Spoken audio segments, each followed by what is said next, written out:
Bonjour à tous et bienvenue dans un nouveau concept. Aujourd'hui, je réponds aux questions bêtes que vous vous posez sur la Formule 1. Il y a quelques jours, je vous ai demandé sur Twitter et Instagram, où je vous invite à me suivre, les liens sont dans la description, s'il y avait des choses que vous ne saviez pas ou qui vous intriguaient sur la Formule 1. Ça peut aller d'un détail technique à une question de fond, en passant par quelque chose de plus philosophique ou même une blague. La F1 c'est très compliqué, c'est rempli de petits détails, de petits trucs méconnus et il y a beaucoup de nouveaux ces derniers temps. Je me suis donc dit que de répondre à d'éventuelles interrogations pouvait être une bonne idée et en juger par le nombre de questions que j'ai reçues, je crois que je me suis pas trompé. Évidemment, aucune question n'est bête à proprement parler, c'était juste une manière plus ludique de nommer le format. Sentez-vous donc libre de vider votre sac, de poser vos questions. Vous n'aurez pas tous vos réponses aujourd'hui car il y en a énormément, mais si ça vous plaît, je referai plusieurs épisodes parce qu'il y a énormément de choses à dire. On commence par un classique, une question qui m'a été beaucoup posée. C'est quoi un undercut? Eh bien, c'est très simple, c'est une stratégie, une technique qui se passe lors d'un arrêt au stand pour tenter de doubler son adversaire. Imaginez que Stroll, 8ème, chasse Gasly, 7ème. Les deux pilotes sont séparés par 1 seconde 5, mais pour X ou Y raison, Lance n'arrive absolument pas à doubler Pierre sur la piste. Étant le chasseur, c'est-à-dire celui qui est derrière, il peut alors tenter l'undercut qui revient à s'arrêter avant son adversaire pour chausser des pneus neufs et tenter de profiter de leur plein potentiel un tour plus tôt. Stroll va pouvoir faire un tour de sortie à fond pendant que Gasly va ramper jusqu'au stand avec sa vieille gomme. Il se peut alors que l'écart de performance soit suffisant pour que le Français perde sa seconde 5 d'avance et donc permettre au Canadien d'émerger juste devant lui quand il sortira des stands. Dans ce cas, l'undercut est réussi, j'espère que le magnifique graphique était parlant. Il existe également l'overcut, son opposé, c'est-à-dire rester en piste quand ton adversaire s'arrête, et cette fois-ci tu ne profites pas de gomme tendre, mais de l'air libre. Voilà, j'espère que c'est plus clair, n'hésitez pas à redemander si ce n'est pas le cas, je tenterai d'expliquer avec d'autres mots. Guillaume souhaite un éclaircissement sur la règle des 107%, eh bien c'est très simple, c'est une règle qui dit que toute voiture qui établit un temps 107% plus lent que le meilleur temps en qualification n'a pas le droit de prendre part à la course. Par exemple, si Leclerc fait la pole en 1 minute 10 0 tout pilote qui fera un temps supérieur à 1 minute 14 900 en qualif est au-delà des 107% et n'a pas le droit de prendre part à la course. Bon, concrètement, aujourd'hui, tout pilote au-delà des 107% en qualif, et ça arrive de temps en temps, quand il y a de la pluie ou un crash par exemple, eh bien, il serait repêché, et évidemment, il aurait le droit de participer à la course. On peut donc dire que la règle des 107% dans la F1 moderne, eh bien, sert à rien. Mais elle était utile à l'époque où il y avait plus de voitures que de places disponibles sur la grille pour faire le tri, mais également pour éviter que certains participants soient trop mauvais, trop lents, trop loin, trop ridicules. Eh bien, on avait pensé à cette solution. C'était l'époque où la qualification servait vraiment à se qualifier, à avoir le droit de prendre part à la course du dimanche. Bon, aujourd'hui, ça n'a plus trop ce sens, mais on garde cette règle quand même, au cas où. Peut-être qu'un jour, elle sera à nouveau utile dans d'autres cas, mais pas tout de suite. Pourquoi les Grands Prix font tous environ 300 km? Ça aussi, plusieurs d'entre vous me l'ont demandé, et c'est vrai que c'est troublant. Tous les Grands Prix du calendrier font entre 306 et 309 km, sauf Monaco qui en fait 260. La raison est logique, c'est pour avoir une durée globalement égale entre les différents Grands Prix. 300 km selon le circuit sur lequel on se trouve, ça fait 1h20, 1h30, 1h40, ce qui se trouve être l'horaire parfait pour les pilotes, pour les voitures, pour les télés. Voilà, c'est clairement un excellent compromis. Pour caler une durée, on ne pouvait pas juste dire 1h30 et basta, parce qu'on n'est pas sûr que ça tomberait pile à la fin d'un tour, et parfois ça pourrait vraiment faire bizarre dans certains grands prix. On ne pouvait pas non plus utiliser le nombre de tours, parce que mettons qu'on mette une limite à 50 tours. 50 tours à Monza, c'est 1h08, à Spa, c'est 1h45. Ça ne marche pas, on utilise donc le kilométrage, tous les circuits n'ont pas les mêmes caractéristiques, on a du coup quelques écarts, 306 km à Monza c'est 1h19 et c'est presque 2 heures à Singapour, car tout se fait plus lentement, mais globalement on arrive toujours plus ou moins à la même chose. Sauf à Monaco donc, où le tour est très court et très lent, et où mettre 300 km, ça ferait une course de plus de 2 heures, ce qui sur un circuit aussi physique, aussi fatigant, avec des murs aussi proches, serait clairement de l'excès, donc on a mis 260 pour arriver à 1h30, 1h20, comme partout ailleurs. Autre base, comment établit-on le classement des pilotes qui n'ont pas de points, et plus globalement, comment départager deux pilotes qui ont le même nombre de points? Pour les pilotes sans points, la réponse tient en quelques mots, on prend tout simplement leurs meilleurs résultats obtenus hors des points. Par exemple, cette année, Latifi, Hülkenberg et Schumacher ont tous les trois 0 points, mais c'est Schumacher qui a le meilleur résultat avec une 11e place, suit donc Hülkenberg et Latifi qui n'a qu'une 16e place comme meilleur résultat. Imaginons maintenant que Leclerc et Verstappen soient à égalité avec 100 points. Pour les départager, on va regarder leur nombre de premières places et mettre devant celui qui en a le plus. S'ils sont à égalité sur le nombre de victoires, on regarde le nombre de secondes places. Si c'est pareil, le nombre de troisième places et ainsi de suite. On peut le voir avec Stroll, Albon et Zhou qui ont tous les trois un point. Oui, mais c'est Zhou qui est devant car il a le deuxième meilleur résultat et ainsi de suite, vous comprenez avec ce graphique. Mais imaginons que deux pilotes aient exactement les mêmes résultats, le même nombre de premières places, de deuxième, de troisième, de quatrième, etc. Comment fait-on? Eh bien j'ai fouillé dans le règlement, j'ai trouvé la réponse et j'ai été le premier surpris. Je cite noir sur blanc, en cas d'égalité parfaite, la FIA déterminera le vainqueur selon le critère qu'elle estime le plus pertinent. Comme c'est pratique. Bon, concrètement, je pense peut-être qu'on irait regarder peut-être le nombre de pôles, la position moyenne en qualif, ou alors celui qui a gagné en premier, qui était leader du championnat en premier. Voilà, je ne sais pas, mais on va pas se tracasser parce qu'une égalité parfaite, surtout en cas de titre, clairement, ça ne peut pas arriver. Ce serait complètement fou. Tito Gump s'interroge, comment récompenser un pilote qui réalise un grand chelem et qui gagne en plus le sprint comme Verstappen l'a fait à Imola? Alors, déjà, on rappelle, un hat-trick en Formule 1, c'est réaliser la pole, le meilleur tour et la victoire sur un seul week-end, comme là, par exemple, Hamilton à Portimao en 2020. Lorsqu'en plus de ces trois choses-là, vous avez mené tous les tours du Grand Prix sans exception, eh bien, vous avez obtenu un grand chelem, comme Leclerc l'a fait à Melbourne et Verstappen l'a fait à Imola. Donc, comment appeler quand un pilote gagne le sprint en plus de tout ça? Voilà, je sais pas, peut-être le super grand chelem, le quintuplé, à vos meilleures propositions dans les commentaires. Damien souhaite savoir comment un pilote peut-il changer d'écurie? Eh bien, en réalité, il n'y a pas de règle, c'est presque comme il veut. Un pilote est lié à son équipe par un contrat, donc théoriquement, il doit aller au bout de sa durée, mais s'il le veut, et s'il en a les moyens, il peut le faire sauter. Par exemple, Norris est sous contrat à McLaren jusqu'en 2025, mais il peut totalement signer chez Mercedes en 2023. L'inconvénient, c'est que dans son contrat, il y a sûrement des dizaines ou des centaines de clauses qui visent à éviter ce genre de scénario, et du coup sûrement que ça lui coûterait extrêmement cher, pareil pour Mercedes qui devrait racheter son contrat à McLaren. Donc dans les faits, rien n'est impossible. Malgré des contrats et des durées signées, les pilotes peuvent bouger et peuvent aussi se faire virer par leur écurie, mais c'est plus compliqué à faire réellement parce qu'il y a de l'argent, des clauses, etc. en jeu. Mais que deviennent les voitures des années précédentes? Se questionne Ataraxi. Une excellente question, et bien pas de plan précis. Les équipes peuvent en faire absolument ce qu'elles veulent puisqu'elles ne servent plus à rien. La plupart du temps, elles sont gardées parce que ce sont des morceaux d'histoire, surtout les plus vieilles. Ça va dans des collections ou parfois c'est offert aux pilotes. On se rappelle de Kimi qui a sa voiture avec laquelle il a gagné à Austin, ou Leclerc, celle de Monza, placée désormais dans la collection du Prince Albert. Mais parfois, les destins sont plus tristes et les voitures peuvent être abandonnées parce que l'écurie a fait faillite, parce que l'usine a été revendue, ou parce qu'elles sont tout simplement inutiles, ou que l'écurie n'a pas d'argent, je sais pas.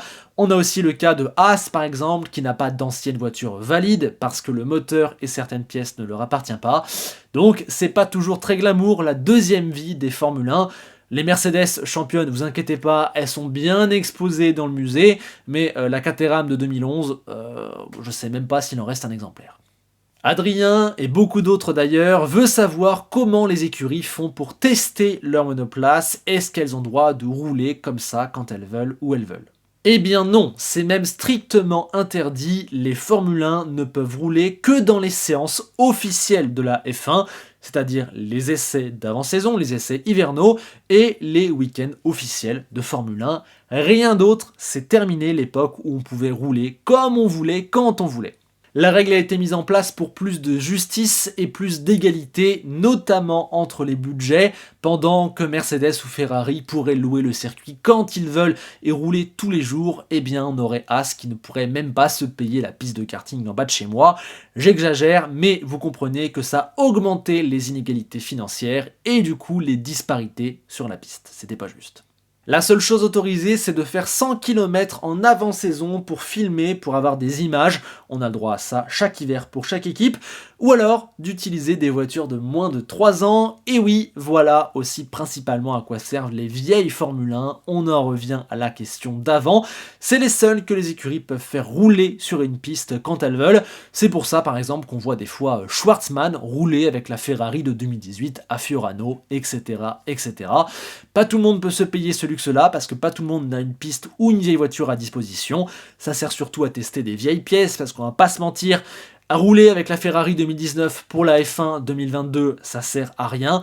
On utilise ça aussi pour acclimater les pilotes à l'écurie, comme Sainz l'an dernier chez les Rouges en avant-saison par exemple. Mouniez veut savoir quand un pilote est officiellement considéré comme out d'un Grand Prix et je pense que c'est tout bêtement quand il ne peut plus continuer sans recevoir une assistance en dehors des stands et par un membre extérieur à son équipe.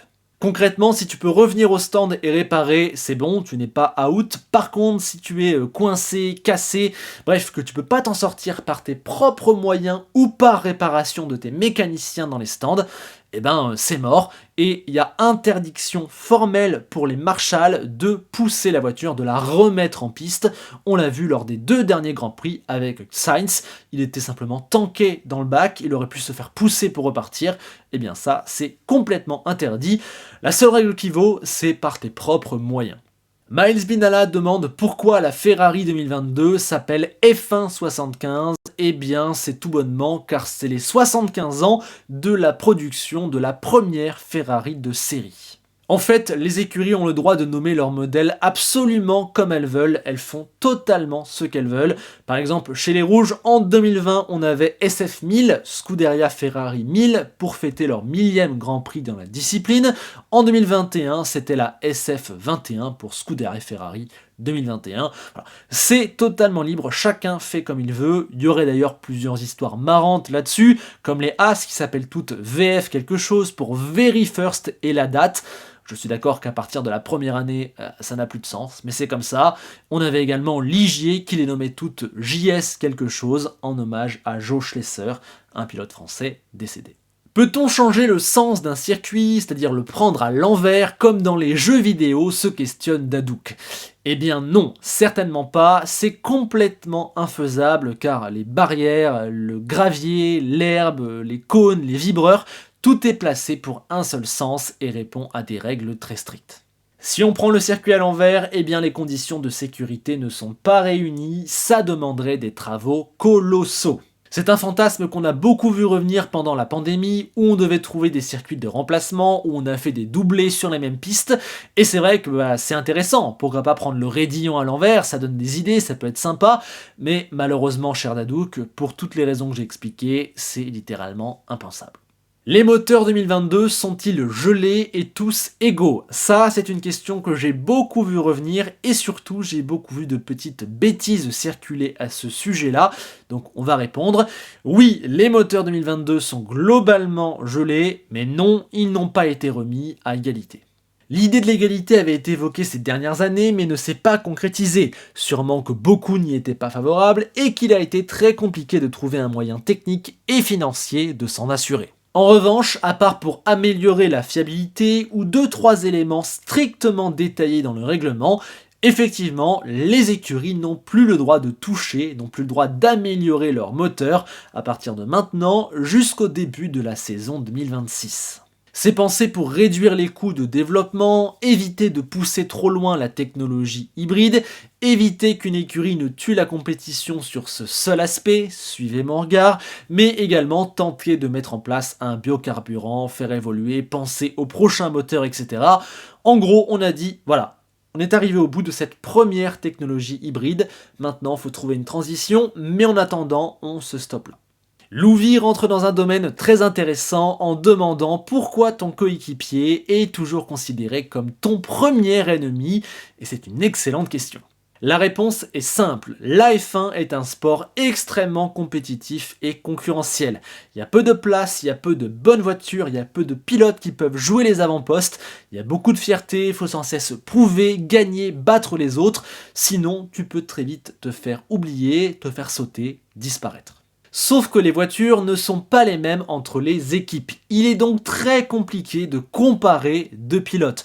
Par exemple, impossible d'affirmer complètement que Verstappen est meilleur que Leclerc, ou l'inverse parce qu'on les a jamais vus avec la même machine au même moment dans les mêmes conditions. On ne sera jamais sûr à 100%. Parmi ces 19 concurrents, un pilote ne peut donc être comparé pleinement que face à son coéquipier qui dispose du même matériel. Si tu ne bats pas ton coéquipier, ça veut dire que tu es moins bon que lui et inversement. Voilà pourquoi on considère que le gars qui est dans le même garage que toi est à la fois ton allié, mais celui qu'il faut absolument battre. Parce que si pendant 3 ans tu es battu par ton coéquipier, en cas d'opportunité pour un meilleur siège ou pour une meilleure voiture, eh bien c'est lui qui prendra la place parce qu'il a prouvé contre toi qu'il était meilleur. Alors que face aux autres, on ne peut pas être sûr à 100%. Un M qui veut savoir comment les voitures sont contrôlées et ça rejoint la question de Tom qui se demande comment est respecté le parc fermé qui est un moment pendant lequel les équipes n'ont plus du tout le droit de toucher à leur voiture, de changer une pièce, etc. etc. Peu de choses à dire au final sur ces questions, car en fait c'est simple, la FIA fait des tests tout le temps, notamment dès le jeudi où la voiture est pesée, notée, vérifiée, calculée, touchée, mesurée. Il existe des centaines de tests et de vérifications. Ça continue tout au long du week-end avec des examens parfois surprises, comme la pesée en pleine séance de qualification, et des scrutineering, comme on dit, permanents. Après la course, il y a également moult checking. Je ne fais pas la liste complète parce que c'est très long et très complet, très strict. On n'y comprend même pas grand-chose, nous, de l'extérieur. Mais on peut se rappeler par exemple qu'en Hongrie, Vettel a été disqualifié parce qu'il n'a pas pu fournir 1 litre d'essence à la fin de la course. Ça fait partie des checkings qui sont faits. Pour assurer tout ça, on a des émissaires de la FIA qui se baladent dans les stands partout, tout le temps, qui vérifient et notent tout. C'est notamment le cas de Joe Bauer qu'on peut voir sur ces images. Voilà, il est dans les box, dès qu'une pièce est changée, il la repère, etc. etc. Techniquement, rien n'est censé échapper aux yeux de la FIA. Allez, on termine par des réponses du tac au tac. Monsieur Coin demande comment est calculé l'écart entre les voitures. C'est très simple, il y a un capteur au même endroit dans toutes les voitures et il s'active quand il passe sur une ligne de détection qui a à plein d'endroits du circuit. C'est une sorte de coordonnée GPS ultra précise, très claire, à plein d'endroits tout le temps. Shadow Ito, pourquoi la caméra on-board n'est pas centrée sur les caméras et c'est vrai qu'elle penche vers la gauche? Eh bien c'est parce que pour être totalement au centre, il faudrait qu'elle atterrisse en plein milieu de la cheminée des Formule 1 qui a en gros leur grande bouche d'aération. Impossible, du coup on la décale un petit peu sur la gauche et c'est cette grande barrette que vous pouvez voir et toutes les équipes ont la même, c'est une pièce standardisée pour éviter les différences. Flo demande qui paye en cas de réparation à faire sur une voiture. Eh bien, c'est toujours l'écurie qui a la voiture endommagée, même si elle n'y est pour rien dans l'accident. Même si Latifi fonce dans Bottas et lui détruit sa caisse, eh bien, c'est Alfa Romeo qui trinque. Peut-être que ça peut vous paraître injuste ou idiot, mais c'est finalement ultra logique. Sinon, on aurait sans cesse des constats, des procès et des virements entre les écuries. On s'en sortirait jamais. Voilà. J'imagine que dans un cas extrême où une écurie a vraiment pas de bol et où vraiment elle n'y est pour rien et qu'il y a une équipe qui n'arrête pas de la défoncer, eh ben pourrait y avoir des compensations, mais concrètement c'est un cas qui n'arrive jamais. Florian veut savoir à quoi servent les lasers qu'on voit parfois au sol ou sur les roues lors des arrêts au stand. Eh bien, c'est très simple, c'est pour montrer au pilote à quel endroit il doit s'arrêter. Alain, pourquoi les voitures marsouinent cette année et ne marsouinaient pas les années précédentes? Eh bien c'est très simple, c'est car c'est une conséquence directe de l'effet de sol, la technologie pour générer de l'appui qui a été réintroduite cette année. En gros ça marche avec des effets de succion et d'attraction et à une certaine vitesse, à un certain moment, il y a un phénomène physique qui se met en place où tout se relâche, puis tout se réaspire, tout se relâche, tout se réaspire. Voilà le marsouinage, et avant on n'avait pas d'effet de sol. Mais rassurez-vous, les Formule 1 qui avaient l'effet de sol dans les années 80, elles marsouinaient également. Chad O'Brien veut savoir pourquoi, à la fin du tour de formation, les voitures font des accélérations freinage. Eh bien, c'est pour faire monter en température à la fois leurs pneus et leurs freins, puisqu'on est sur leur tour de formation. Je rajoute qu'il est également conseillé pour un pilote de passer toutes les vitesses dans ce tour de formation. C'est pour ça qu'en Hongrie, Verstappen a tenté de passer la 8e vitesse et a été un petit peu trop vite, a freiné trop tard et s'est encastré dans le mur, ce qui a donné beaucoup de travail à ses mécanos. Enfin, on a Olivier qui demande pourquoi on n'offre pas une trottinette également à Angela Cullen, et c'est vrai que je n'ai pas la réponse. Angela Cullen, c'est la physio et sûrement la meilleure amie de Lewis Hamilton. Elle l'accompagne partout, l'aide pour chaque tâche, lui porte son casque, lui attache ses cheveux, etc., etc. Elle fait le tout, c'est un peu comme le rôle d'helper en MotoGP. Et sachez que tous les pilotes ont quelqu'un comme ça qui s'occupe d'eux, sauf que comme c'est Hamilton et comme c'est Angela, eux ils sont connus et médiatisés. Mais par exemple Ocon, Leclerc, Sainz, tous ils ont une Angela Cullen ou un Angela Cullen. Et c'est vrai que pendant que Lewis est tranquille sur sa trottinette, on la voit souvent derrière lui en train de courir avec son casque à portée. Et peut-être qu'on devrait se cotiser pour lui offrir une trottinette également. En tout cas, Angela Cullen, personnellement, c'est la personne que je rêve le plus d'interviewer. Parce que je pense que c'est sûrement celle qui a le plus de choses à nous dire sur la F1, sur les coulisses, sur Hamilton. Elle doit avoir des anecdotes et vu des choses absolument phénoménales. Voilà, j'ai répondu à environ 25 questions, j'espère que ça vous a plu. Si vous voulez un épisode 2, faites-le moi savoir, notamment via le like et l'abonnement qui sont vraiment de bons marqueurs pour savoir si ça vous a plu. Il me reste encore une centaine de questions dans un fichier Excel, n'hésitez pas à m'en rajouter dans les commentaires avec de nouvelles questions. Voilà, vraiment, sachez qu'il y a énormément de matière avec ce format-là, ça m'a même donné des idées d'autres formats. Merci pour votre engagement là-dessus, et si ça vous plaît, vous reverrez ces questions bêtes prochainement. Allez, on se quitte avec Enzo Ferrari qui répond à la question que personne n'avait posée. Oui, c'est bien lui qui a créé la meilleure écurie de Formule 1 de tous les temps. À bientôt.